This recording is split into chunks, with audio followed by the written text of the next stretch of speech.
Greetings and salutations. Welcome to Fireside Tales for Wolfgang, episode 46.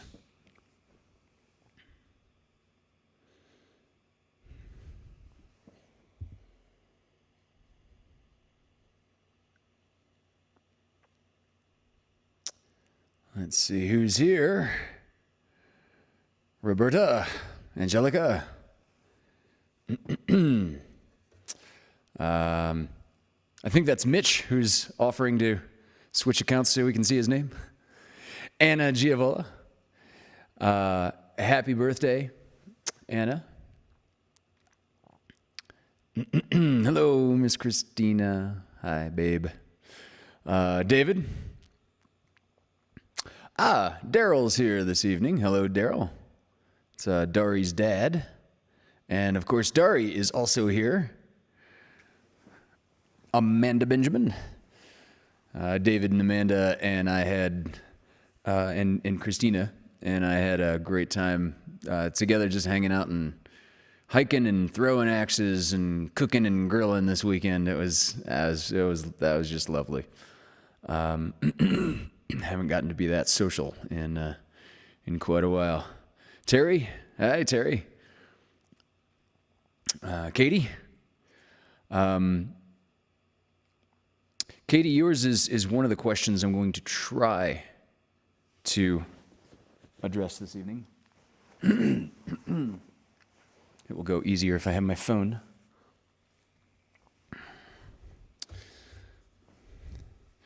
Brandon, logging in from Art Hard Studios. Kathy B, hello. Angelica. Christy Davila, hello. Angelica, once you and Fred are fully vaccinated, we're going to have you come up for some hiking and axe throwing also. How you doing, Jason? Good to see you, man. So I'm going to... Cool, Mitch. I hope your neighbor makes themselves known, him or herself, or both.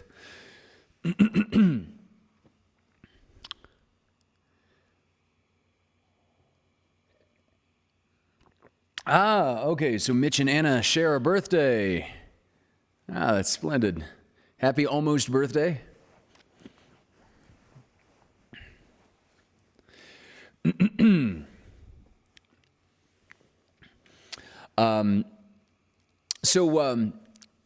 To preface, before we read the short story, before we get to the Ask Hunter Anything section of the show, I want to just put out there to you a question to carefully consider, which is this. How important to you is it that what you believe is true? It's funny how often you ask a person that question. Most of the time, they just, without a second thought and just a shrug, well, yeah, of course, it's very important to me that what I believe is true. And then through some basic conversations of epistemology, we might find out together that frequently the person may prefer what is comfortable in their belief systems, and they don't go through that further examination of asking questions like, if X were not true, how would I know? It's an extremely important question to me personally. I view beliefs, my beliefs, the way some people look at food, specifically the way some people look at junk food. There's the expression that the body is the temple, and so they don't eat junk food lest they contaminate the temple. I take as similar approach to knowledge and thoughts as I possibly could draw a parallel, whereby I want to disabuse myself of as many false beliefs as I possibly can, while believing as many true things as I possibly can. This is obviously more of an endeavor. This will never be perfect. It's kind of like ending racism in America. Just because we never get to 0% doesn't mean that we shouldn't try every damn day to reduce that percentage from where it is now to a smaller, lower number next week.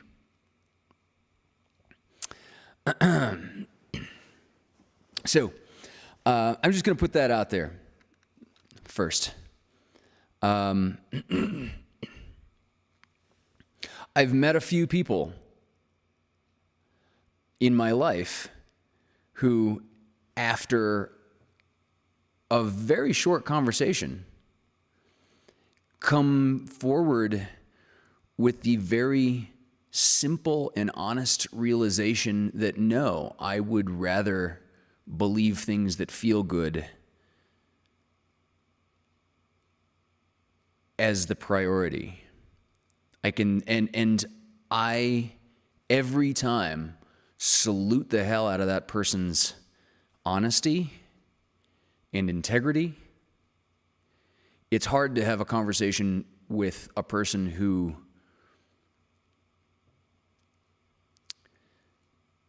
is not honest with themselves about that, who says, no, it's vitally important to me that everything I believe be true.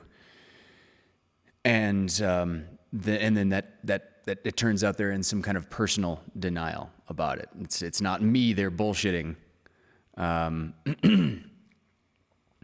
And there are no shoulds in this question. Yeah, exactly, Nick Davila. Give me the uncomfortable truth. I want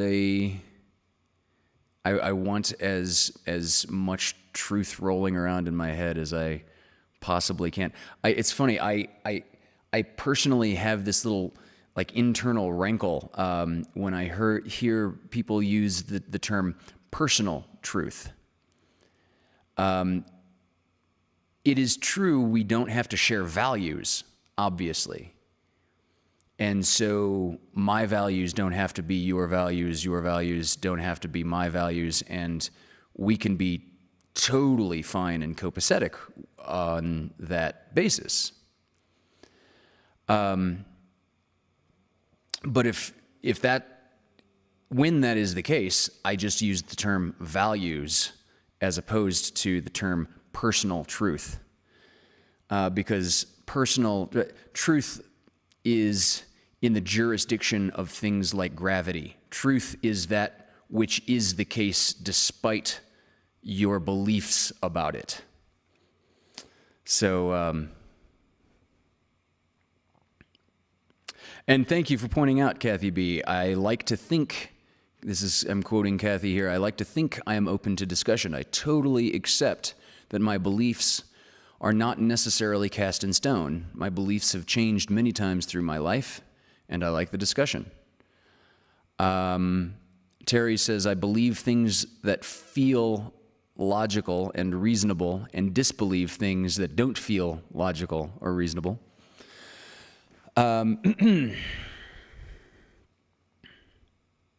Yeah, so we'll come back to this. Perhaps later in this episode, perhaps in subsequent episodes. But I think that's going to piece in as being very relevant.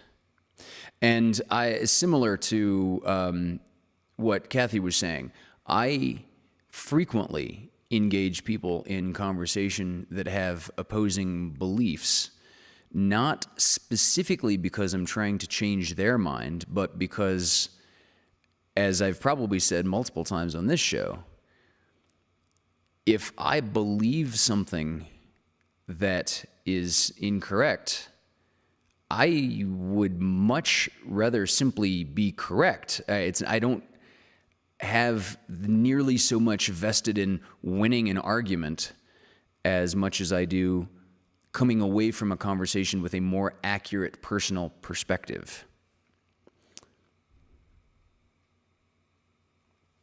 So,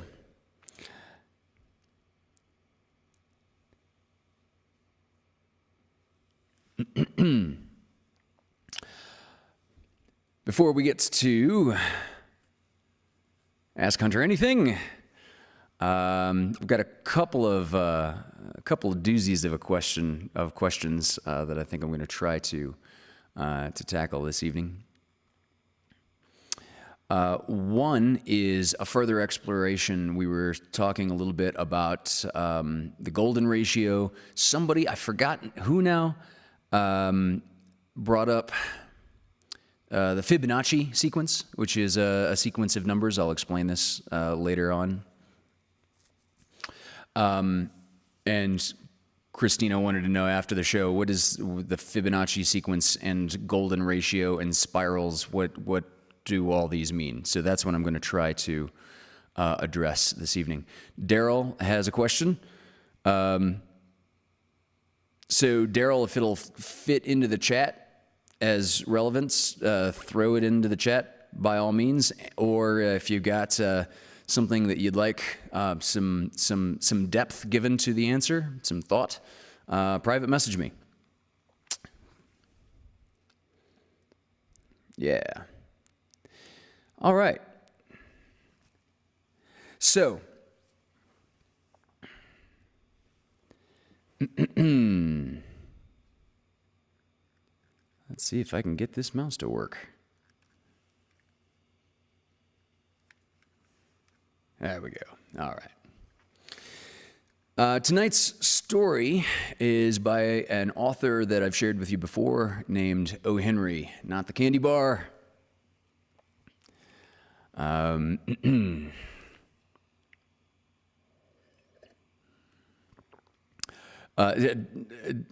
will my 49ers win the Super Bowl? Yeah, I not a sports guy. On a long enough timeline, I would say they inevitably will. But I have absolutely no educated guess to confirm nor deny. All I can say is go sports. I hope your guys do well in the big game.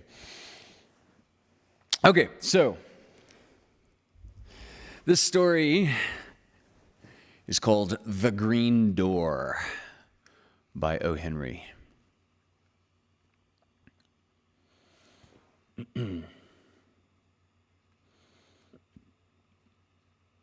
Suppose you should be walking down Broadway after dinner with 10 minutes allotted to the consummation of your cigar while you're choosing between a diverting tragedy and something serious in the way of vaudeville. Suddenly, a hand is laid upon your arm. You turn to look into the thrilling eyes of a beautiful woman.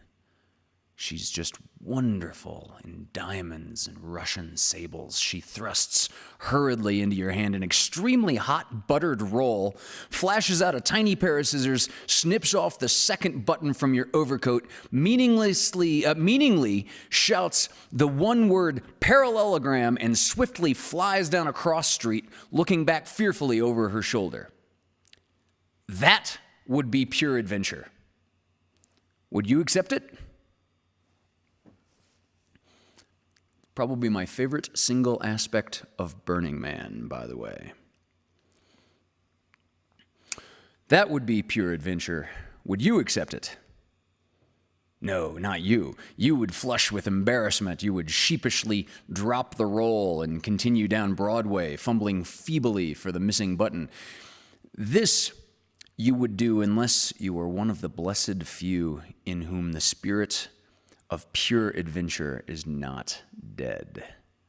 True adventurers have never been plentiful, They who are set down in print as such have been mostly businessmen with the newly invented methods.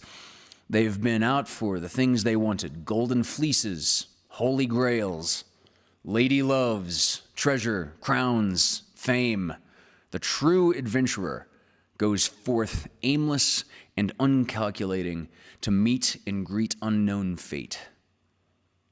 A fine example was the prodigal son when he started back home. Half-adventurers, brave and splendid figures, have been numerous, from the Crusades to the Palisades. They've enriched the arts of history and fiction and the trade of historical fiction. But each of them had a prize to win, a goal to kick, an axe to grind, a race to run, a new thrust in a fencing parrying position to deliver, a name to carve, a grievance to adjust. So they were not followers of true adventure.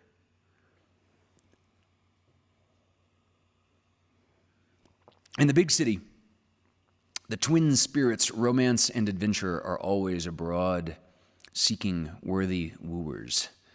As we roam the streets, they slyly peep at us and challenge us in 20 different guises. Without knowing why, we look up suddenly to see a face in the window that seems to belong to our gallery of intimate portraits. In a sleeping thoroughfare, we hear a cry of agony and of fear coming from an empty and shuttered house.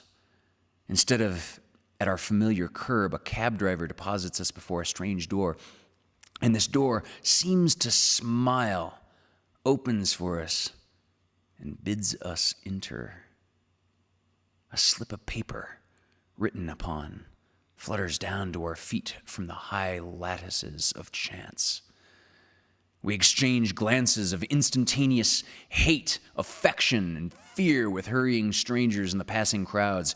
A sudden douse of rain, and our umbrella may be sheltering the daughter of the full moon and the first cousin of the king of nowhere. At every corner, handkerchiefs drop, fingers beckon, eyes besiege, and the lost, the lonely, the rapturous, the mysterious, the perilous, all those changing clues of adventure are slipped into our fingers, but few of us are willing to hold and follow them. We are grown stiff with the ramrod of convention down our backs. We continue on, and someday we come at the end of a very dull life to reflect that our romance has been a pallid thing of a marriage or two, a satin rosette kept in a safe deposit drawer, and a lifelong feud with a steam radiator.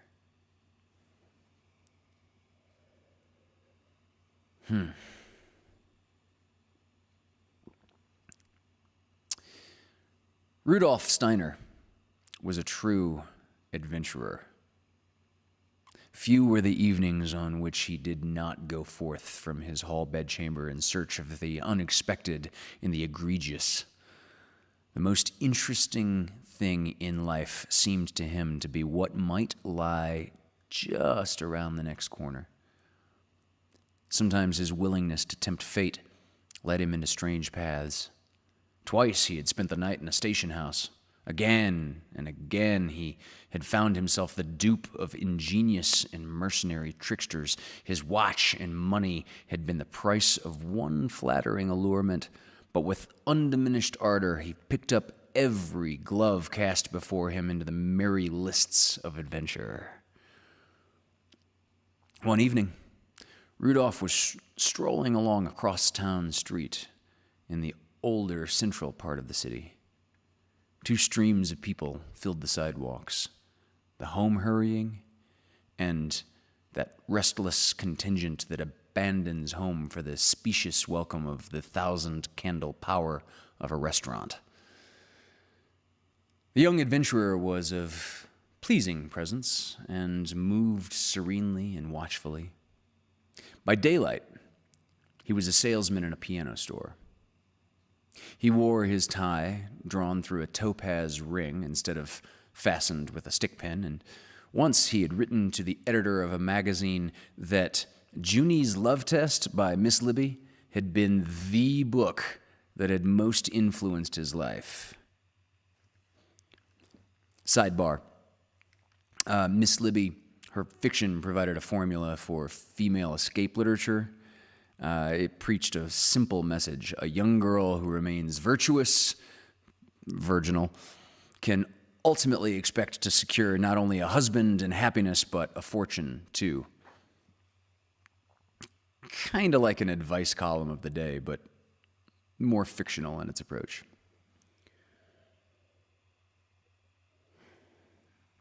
During his walk, a violent chattering of teeth in a glass case on the sidewalk seemed at first to draw his attention, with a qualm, to a restaurant before which it was set. But a second glance revealed the electric letters of a dentist's sign high above the next door. A giant black man, fantastically dressed in a red embroidered coat, yellow trousers, and a military cap, discreetly distributed cards to those of the passing crowd who consented to take them. This mode of advertising was a common sight to Rudolph. Usually he passed the dispenser of the dentist's cards without taking any, but tonight the African slipped one into his hand so deftly that he held it there, smiling a little at the successful feat. When he had traveled a few yards further, he glanced at the card indifferently. Surprised, he turned it over and looked again with interest. One side of the card was blank. On the other was written in ink 3 words: "The Green Door." And then Rudolph saw, 3 steps in front of him, a man throw down the card the African had given him as he passed. Rudolph picked it up. It was printed with the dentist's name and address and the usual schedule of plate work and bridge work and crowns and specious promises of painless operations. The adventurous piano salesman halted at the corner and considered. Then he crossed the street, walked down a block, recrossed, and joined the upward current of people again. Without seeming to notice the black man as he passed the second time, he carelessly took the card that was handed him. 10 steps away, he inspected it. In the same handwriting that appeared on the first card, "The Green Door" was inscribed upon it. 3 or 4 cards were tossed to the pavement by pedestrians, both in front and behind him. These fell blank side up. Rudolph turned them over. Every one bore the printed legend of the dental parlors. Rarely did the arch sprite adventure need to beckon twice to Rudolph Steiner, his true follower, but twice it had been done, and the quest was on. Rudolph walked slowly back to where the giant African stood by the case of rattling teeth. This time, as he passed, he received no card. In spite of his gaudy and ridiculous garb, the Ethiopian displayed a natural dignity as he stood, offering the cards suavely to some, allowing others to pass with no attention. Every half-minute, he chanted a harsh, unintelligible phrase akin to the jabber of car conductors and a grand opera, and not only did he withhold a card this time, but it seemed to Rudolph that he received from the shining and massive black countenance a look of cold, almost contemptuous disdain. The look stung the adventurer. He read it in a silent accusation that he, Rudolph, had been found wanting in some way.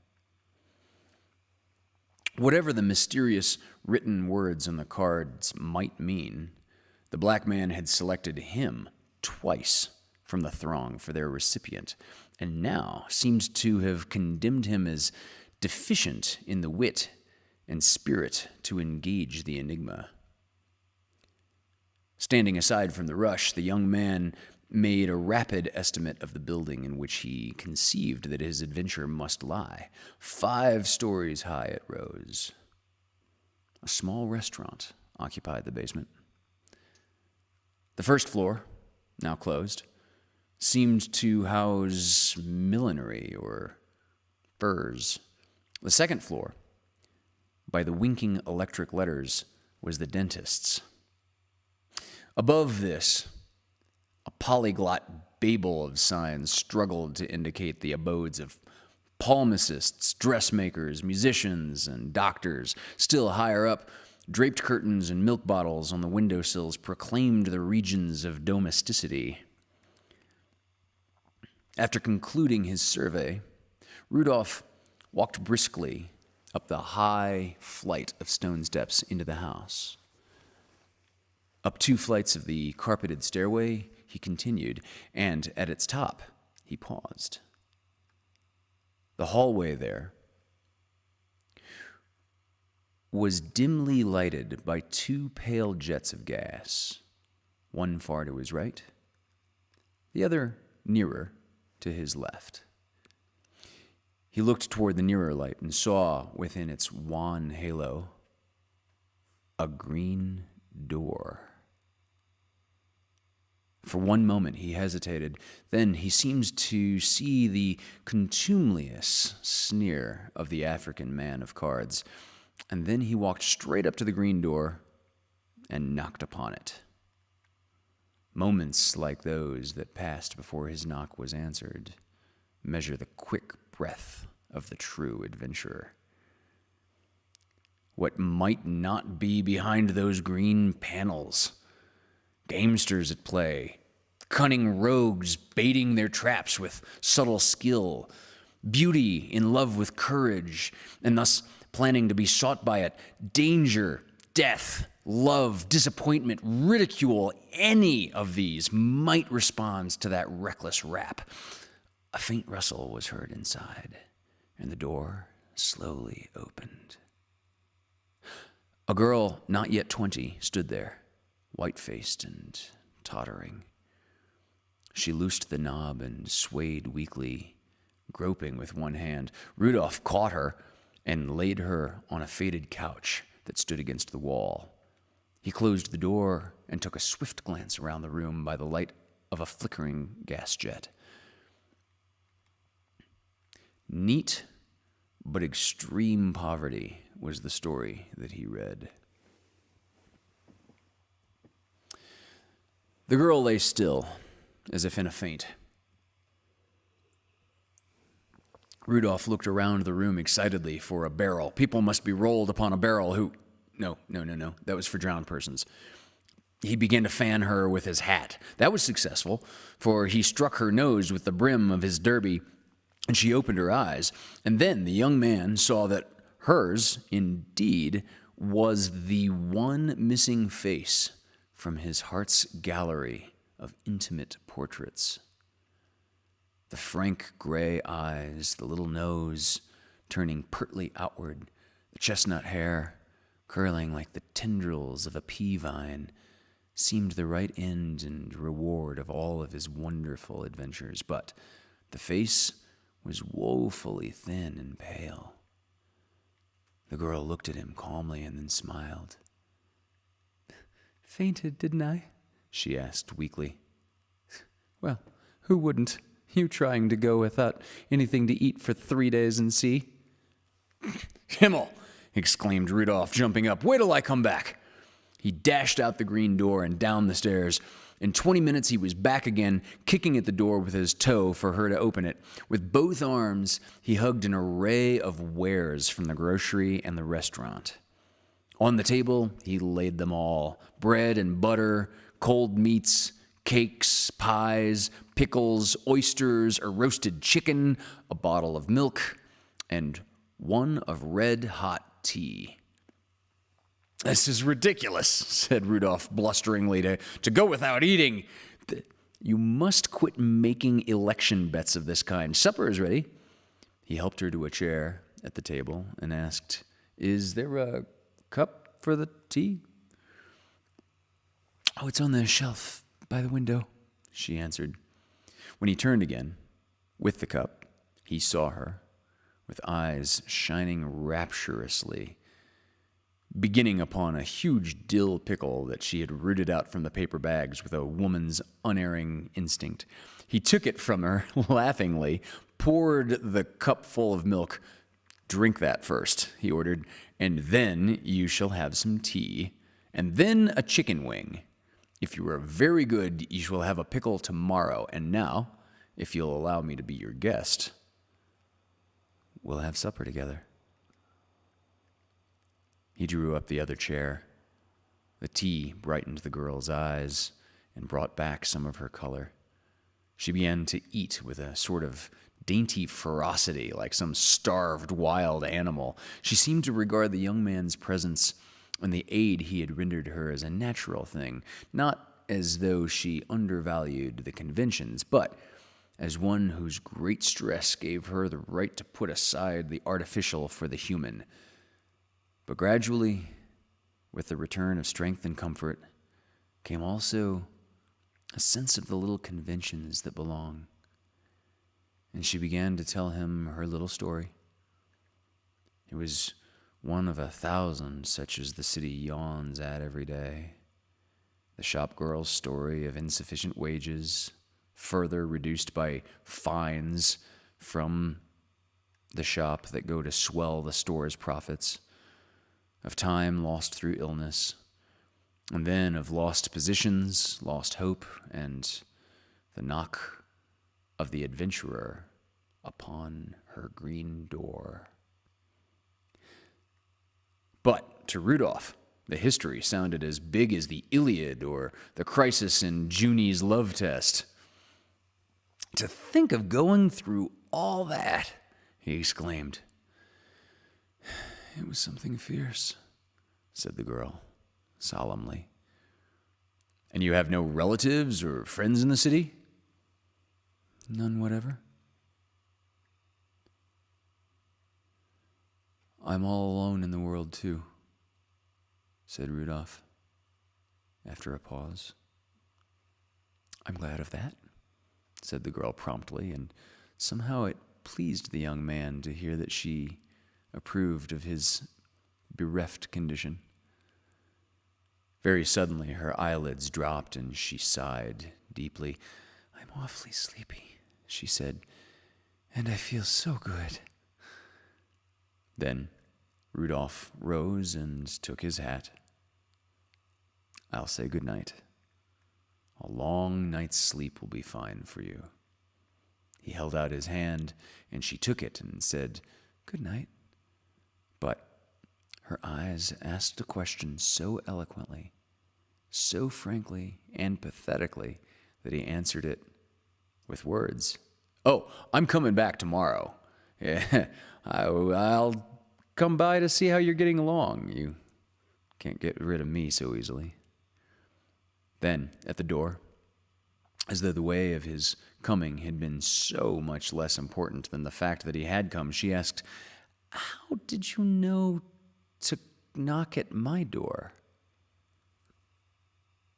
He looked at her for a moment, remembering the cards, and felt a sudden jealous pain. What if they had fallen into other hands as adventurous as his?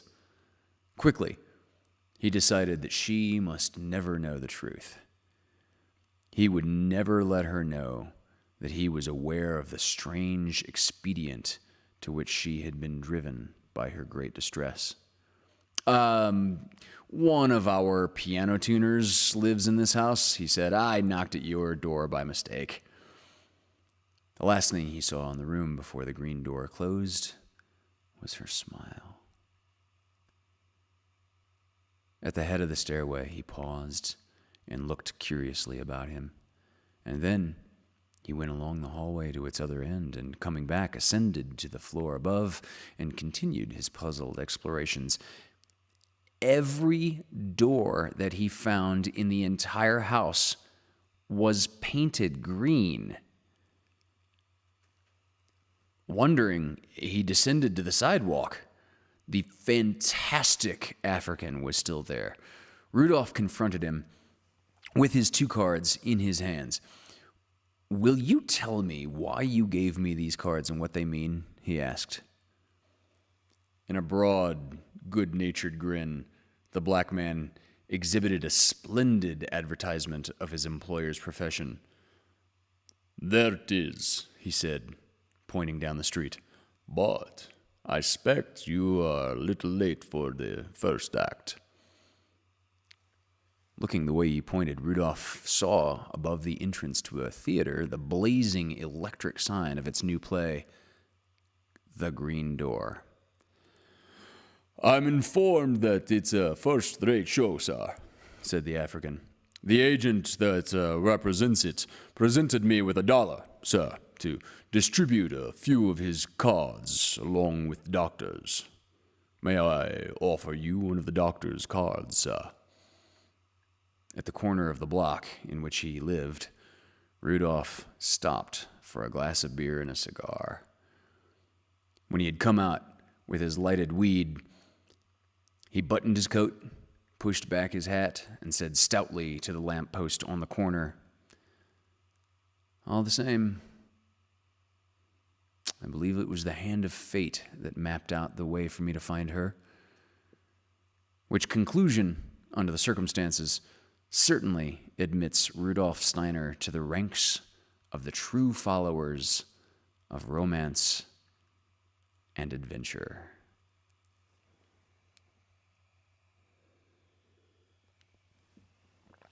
Yeah.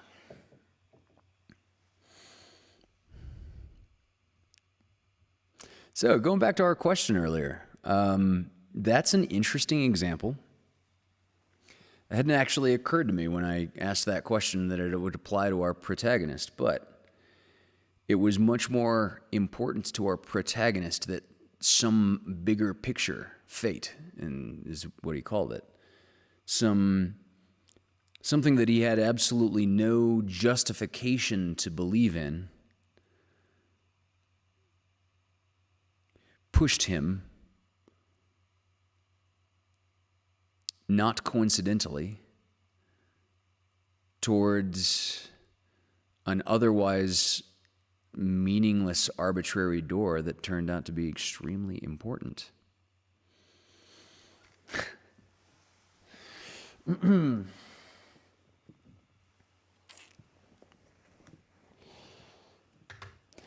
So yeah, for him,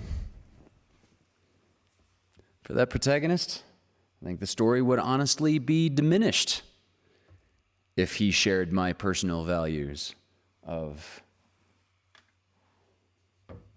trying to hold only justifiable truths as sacred and as valid belief.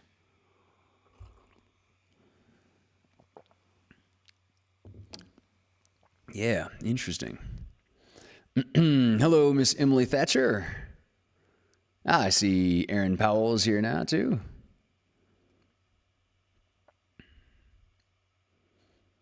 Yeah. Terry watched The Chair today. Binged the whole series. I didn't realize it was a series. I thought it was a movie. Cool. Obviously, I have not seen it yet.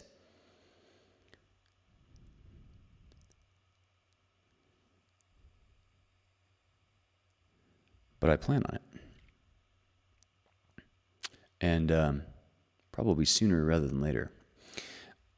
Okay, so I am going to endeavor to delve a little further into the golden ratio and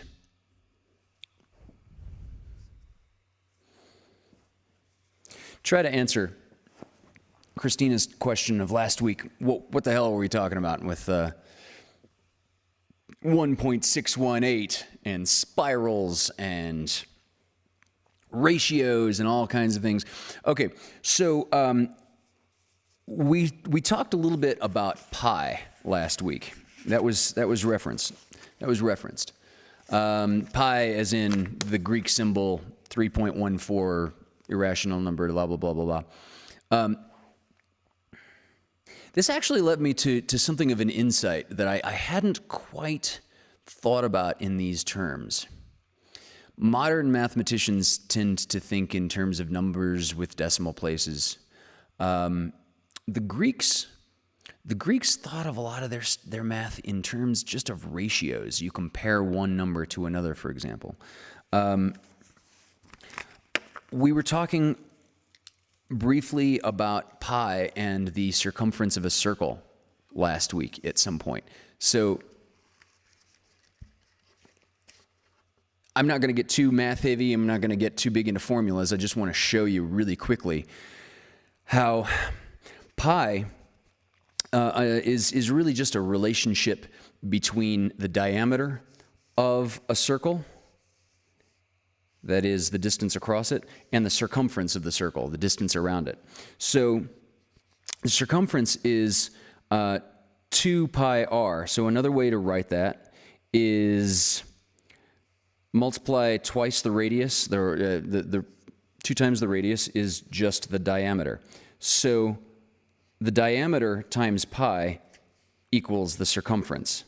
So the important thing to see here is that pi is really just the ratio of the circumference of a sphere, or of a circle, excuse me, the circumference of a circle to its diameter, right? It's a ratio.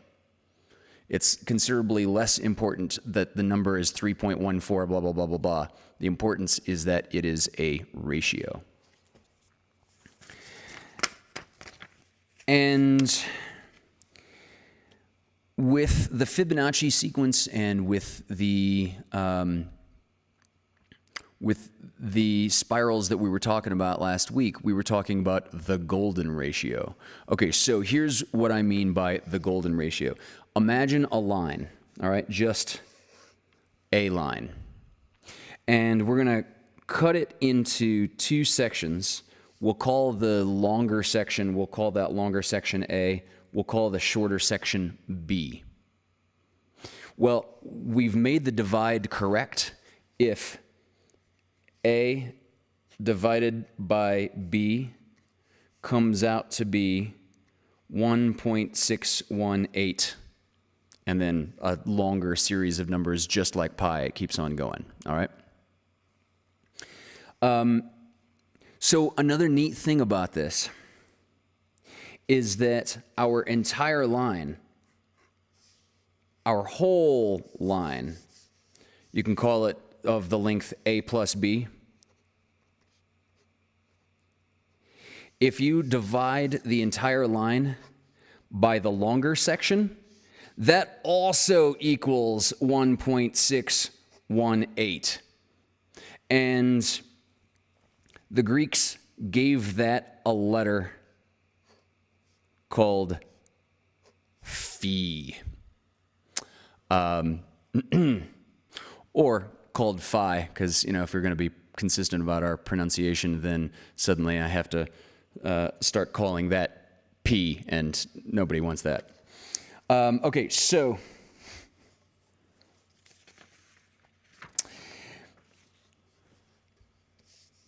one more little concept here. I'm going to make a square.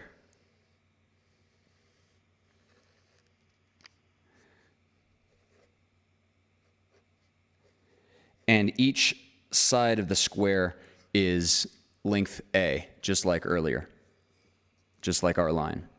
So then I'm going to make a rectangle out of this, where there's a shorter part here, and that shorter part we're going to call B again, all right? And if we just extend this out, now we have what we call a golden rectangle. If you've, for the people in the crowd that have gone to art school or have studied photography, sometimes they call this the rule of thirds. So it's like aesthetically prettier to, instead of put the subject of the painting or the subject of the photograph, instead of to put them directly in the center, you put them slightly to the right or left of center, as though you were dividing your line into thirds and you're just going to put the subject like about a third of the way to the edge, well, aesthetically speaking, this is kind of what they're getting at, because 1.618 is very close to a third.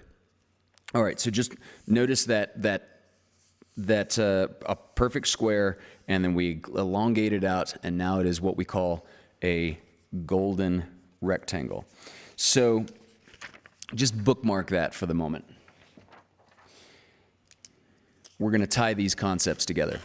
A Fibonacci sequence is just a sequence of numbers where, and I've written out the first several of the numbers. You take any third term that you look at is just an addition of the first two. So 0 plus 1 equals 1. 1 plus 1 equals 2. 1 plus 2 equals 3. 2 plus 3 equals 5. 3 plus 5 equals 8. 5 plus 8 equals 13. So you see the pattern where anytime you look at a number, that number is just the sum of the previous two numbers in front of it. The further down this list of numbers that you go, anytime you divide these numbers, they approach 1.618. So 610 divided by 377. Let's just pull out the calculator and see how close we are. 610 divided by 377, I get, oh my God, 1.618. I wasn't expecting that to be quite so on the nose already. And yeah, the further down this sequence of numbers, the more of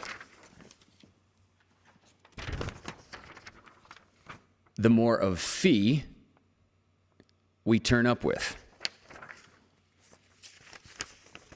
So what has this got to do with spirals? If I were to draw a square, and I'm going to draw this, I hope I'm going to draw this large enough that you can see it on the camera. I'm going to draw a 1 by 1 square. All right? Then I'm going to just go down the Fibonacci sequence, and I'm going to draw another. I didn't draw the 0. I drew a 1 by 1 square. Next, I'm going to draw another 1 by 1 square next to that first one.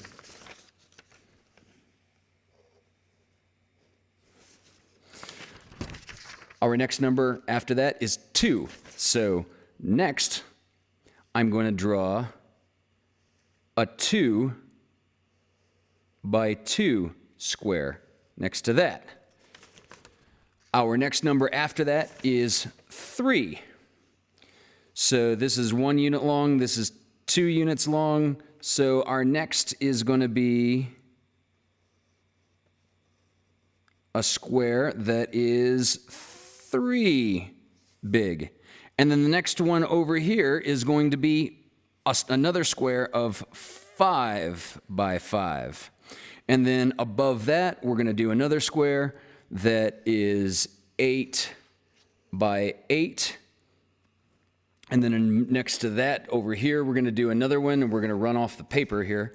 And I'm going to draw another square that is 13 by 13. All right, so that's the pattern of squares.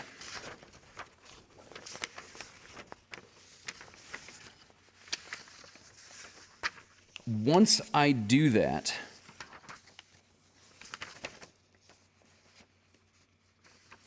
I can then draw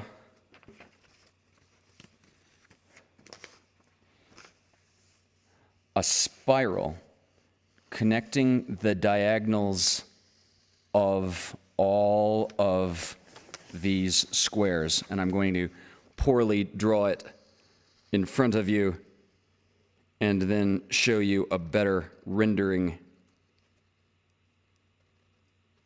But if I were to have drawn this smoother,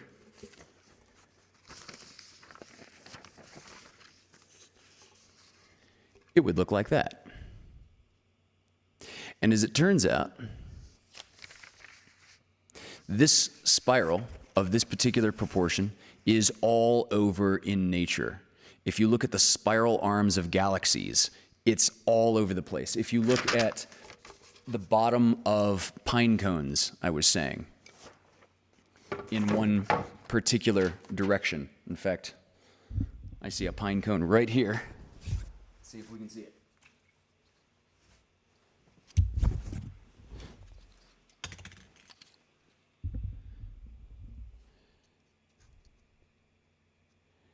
If you were to follow the bumps of the pine needles as they come out from the center,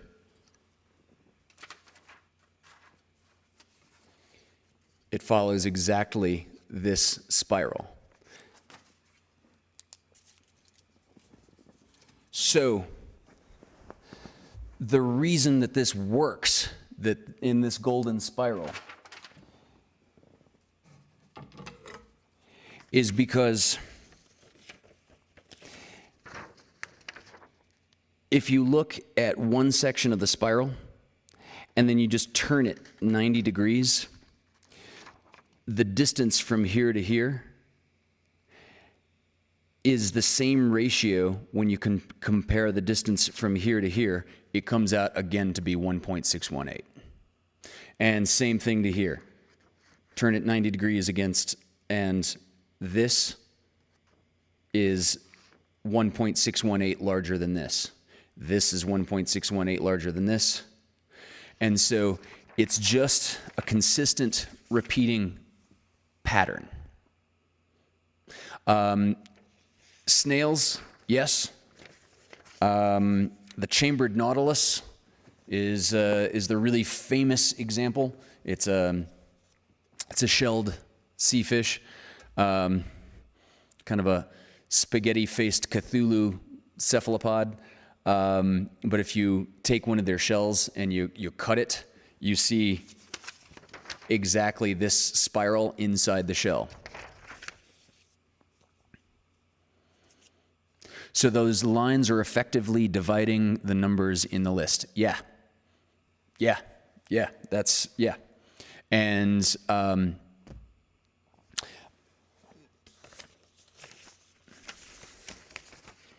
and what I was saying earlier about looking at the Fibonacci sequence, if you divide 5 by 3, you're not going to get 1.618. You're going to get something that kind of resembles it. So this is kind of like fine focus down here at the larger end and coarse focus down here at the smaller end. So 2 divided by 1, well, that's 2. So 1.618 rounds up to 2. 3 divided by 2, it's not 1.618, but it's an approximation thereof. And the farther you get toward the larger numbers, the more finely we bring this into focus. Does water swirling in a drain do this spiral too? So honestly, the water spiraling in a drain is the function of the shape of the container that it's in. So if so not necessarily. The drain could be specifically artificially made to do that, but typically no, not that I'm aware of, not on its own. Like if you drain a small sink, it's going to have a different spiral than if you drain a larger sink, than if you drain a bathtub, than if you drain a toilet. You're going to get like different so that's the spirals in those particular cases, I believe, are more like just the kind of a function of the shape of the container that the water is in. But damn good question.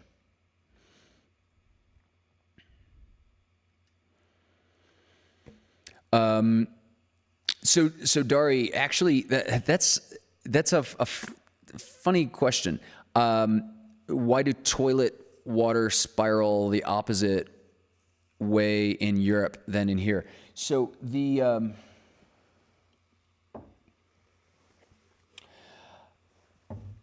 I've seen a YouTube video on this. I've seen a couple actually, because that's the kind of the nerd that I am.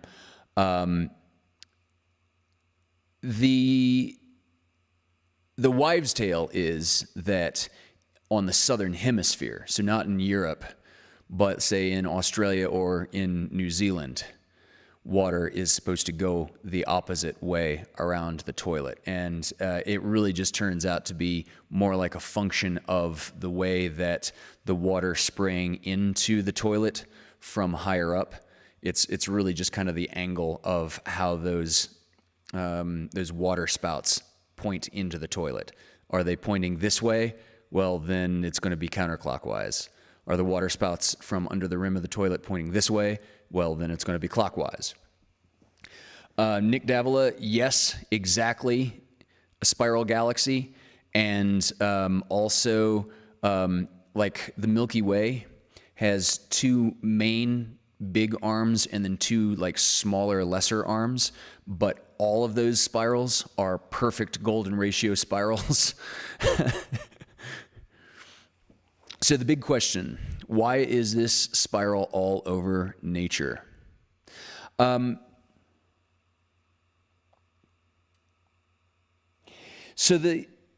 is this all over nature is for the same reason that bubbles will be spherical. It turns out to be the path of least resistance. Let's say that you're a plant and you are evolving a leaf pattern to catch the most amount of sunlight possible. Well,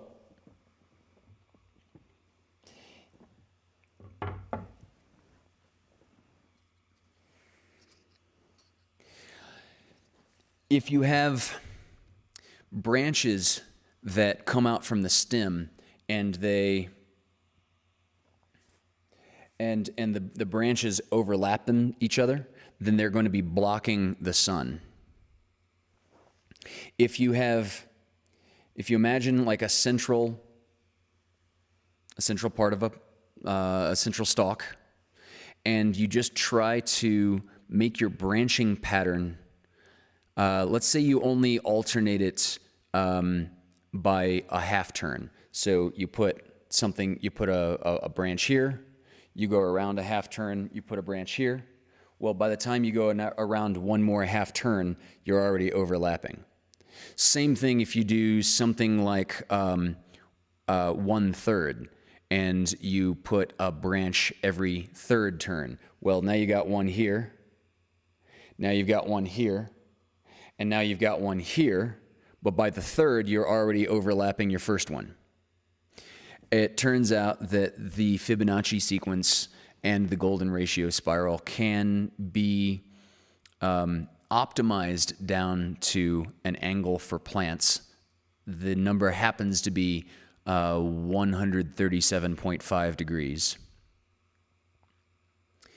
And this is going to, if you just do a leaf every 137.5 degrees as it goes around your stem, you're going to get the most optimal pattern of non-overlap. I hope that makes sense. I might be able to graphically draw that out. Yes, precisely. So in other words, this spiral maximizes the surface area with a minimum of blockage or overlap. It precisely. And sometimes plants are evolving this to catch light. Sometimes plants are evolving this to catch rainwater, like desert plants, and to funnel the rainwater down toward the roots. Well, either way, you're trying to get a maximum surface area exposure here. And you see this. Oh, if it's sunflowers, it's a waste of sunflower energy to grow face of flower that does not contain seeds. So this is the optimal seed stacking configuration that you could possibly come up with.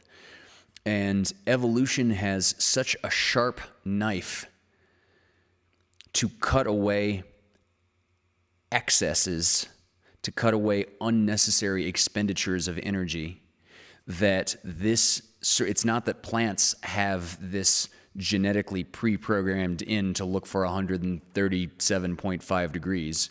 It's that they all come to the same conclusion, exactly the same way that all planets come out to be more or less spherical. Okay, granted, the Earth is what we call an oblate spheroid. However, the Earth is closer to a sphere than it is, say, to a cube.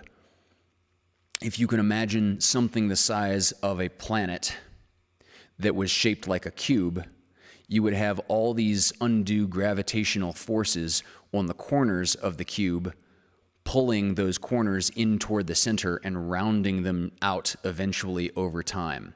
Doesn't matter what solid, if imagine an icosahedron or a dodecahedron, Dungeons and Dragons dice, right? Every edge, if you blow this dice up to the size of a planet, every edge, every vertex has all this gravitational pull rounding it out.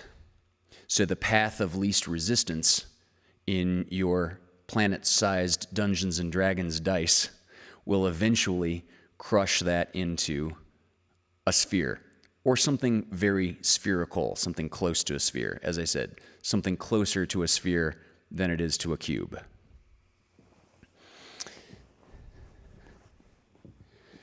And yes, David, absolutely. In the case of the Earth, it is it's smashed down because it is spinning, and because we have so much liquid water that can freely move around.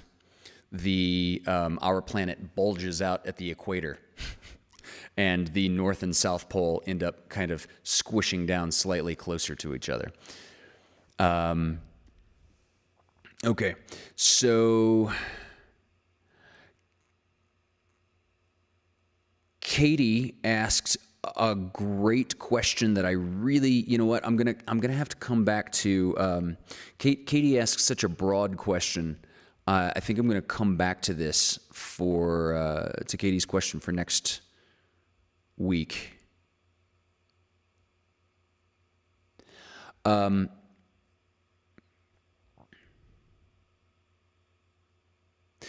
I'll say this to Katie.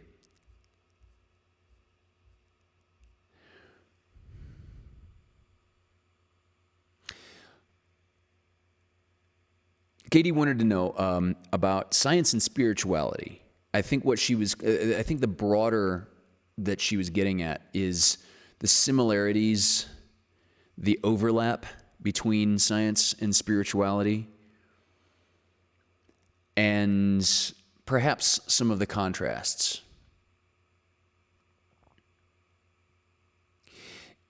In asking the question, whatever the question really distills down to be, I want to invoke this philosopher named C.S. Peirce. He was an American philosopher.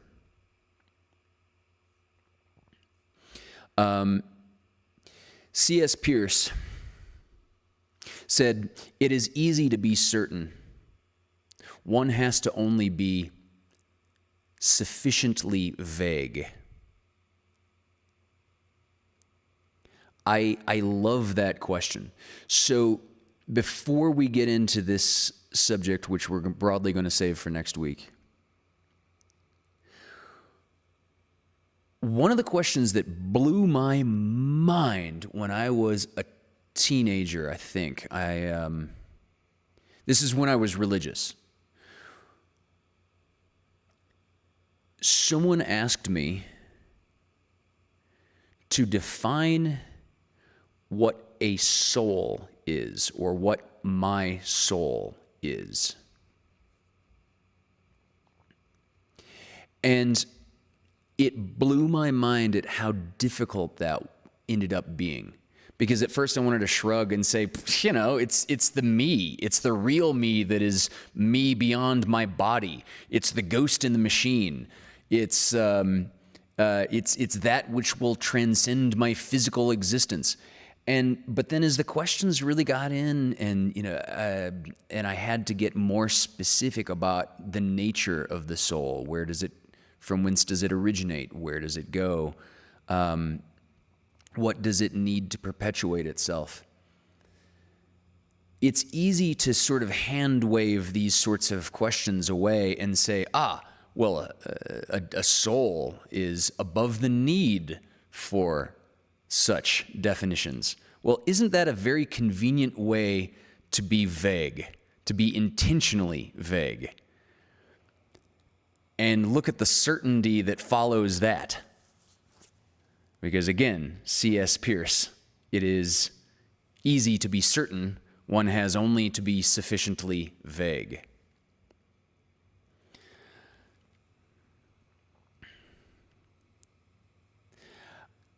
I'm just going to close out this little section by tying it back to the very first that I opened the show with this evening, which is the question of how important to you is it that what you believe is true?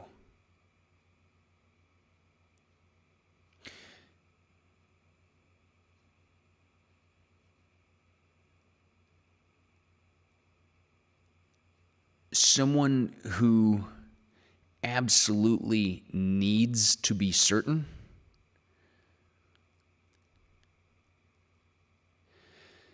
may gloss over a lot of truth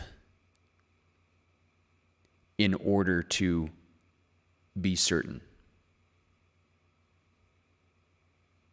Someone may round out a lot of specific details to achieve that state of sufficiently vague because certainty is what they need. In science, it's okay not to know. Lieutenant Commander Data in the pilot episode of Star Trek The Next Generation quoted a Greek when he said, "The beginning of wisdom is, I do not know." This is very Socratic.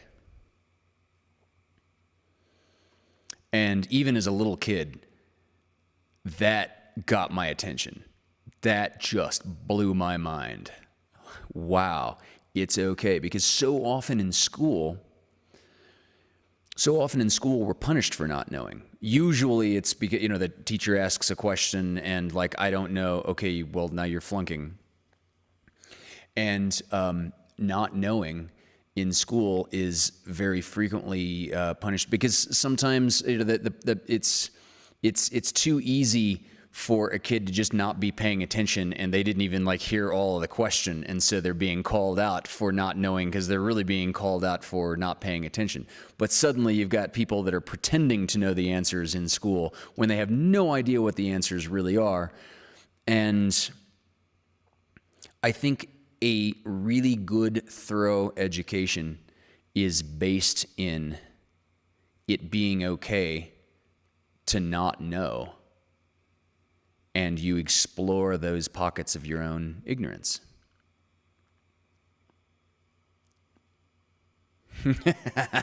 Yeah, Paul, there's citing data and there's quoting data. That's clever.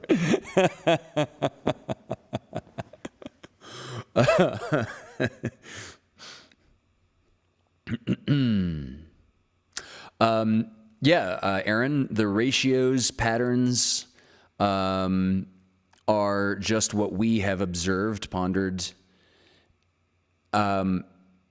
message retracted. Okay, but there was something in there that I was going to emphatically agree with, which is that evolution has shaped human thought that we are pattern-seeking machines. It's crazy how unreasonably effective math is in describing how the universe works, because math is kind of the distillate of those patterns that can be seen in the universe to simply work. 1 + 1 = 2. It doesn't matter if we're adding oranges or penguins or causes of death or wishes or colors. 1 + 1 = 2, no matter what you apply this to.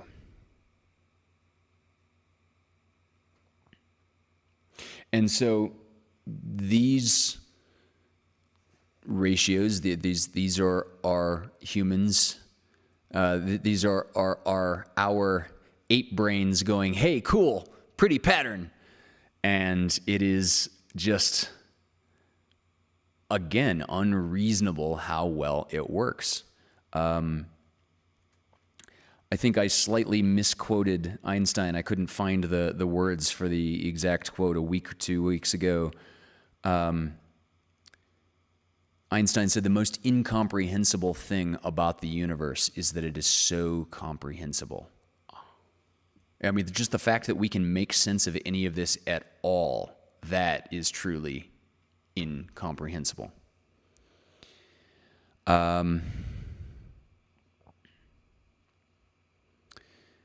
So I think I'm going to just conjecture here, Katie, that she says, that's why I'm curious about the parallels between science and religion/spirituality.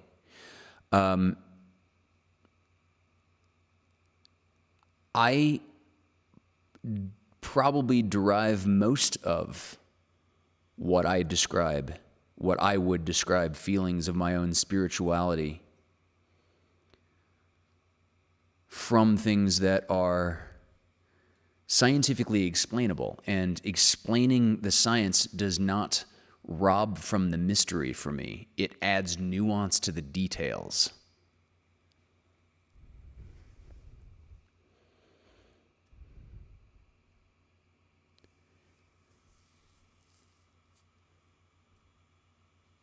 Okay, Mitch says, in my religion, God is always my question.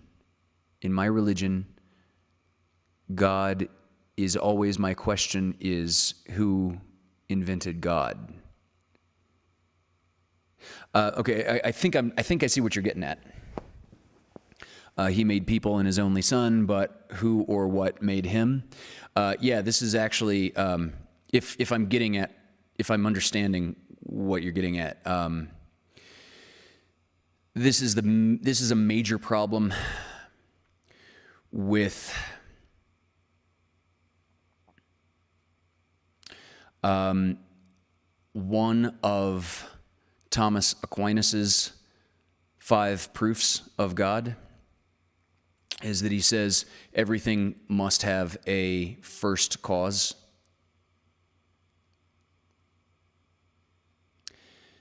The universe exists, thus the universe must have had a cause. But the first thing that he does is violate that very first axiom by saying, I'm going to suggest that the universe is here because of something that didn't need a first cause. It's like, well, wait. That was your premise. Hold on, back up. Everything needs a cause. So to say how everything got here, I'm going to postulate something that violates my first premise. And it's a much longer conversation for perhaps another show, but this is what we call in philosophy an infinite regress, is if everything needs to have a cause, what caused this, what caused this, what caused this, what caused this, what caused this. And Aquinas attempted rather ham-handedly to put a brick wall in the infinite regress in a very artificial sort of way. Aquinas's arguments also fall down in other ways because there is absolutely nothing then that leads that first cause to necessarily be a god, to be his god. It could be a cosmos pooping bunny. There's nothing that says that cause has to be sentient, has to be intelligent, has to be good, moral, has to in any way, shape, or form intervene on your behalf if you pray hard enough. So yeah, there were a lot of problems with it, as it turns out. And Aquinas has 4 others. So, I think I'm going to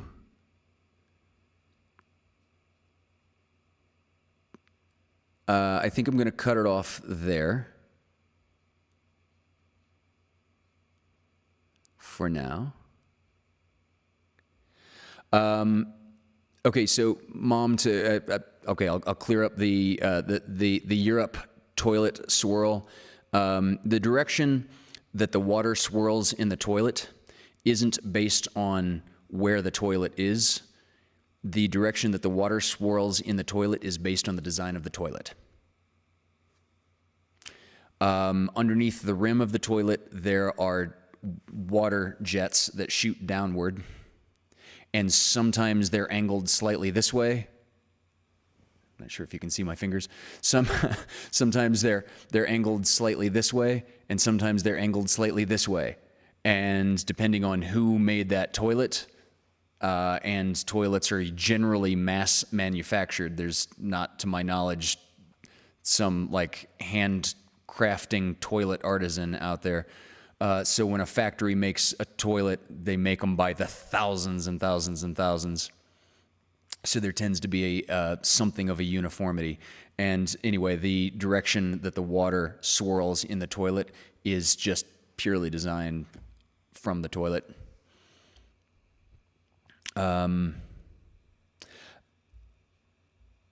Dari, do we live in a paradox?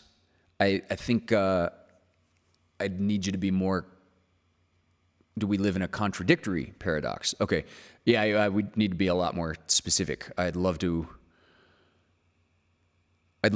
address that with greater depth, but there are lots of paradoxes that we are aware of. Usually a paradox turns out to just be a question that we were asking slightly incorrectly. Simulation hypothesis is one of my favorite things to just kind of like sit around and think about. Oh my God, I love thinking about that. That could be a whole show by itself.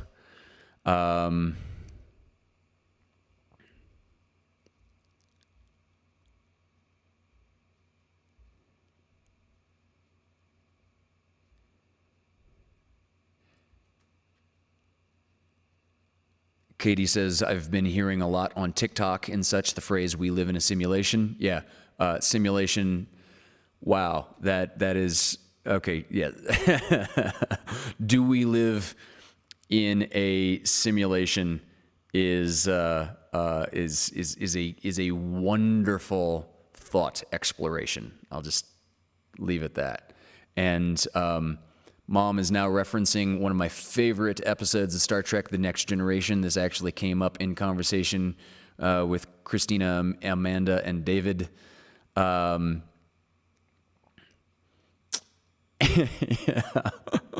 Simulated a hologram in a spaceship on Captain Picard's desk.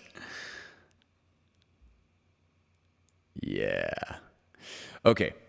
There we go. I think I'm going to cut it off here and get to bed a little early. So yeah, Katie, let's flesh out that question a little more specifically. You had several odds and ends that I wanted to address, but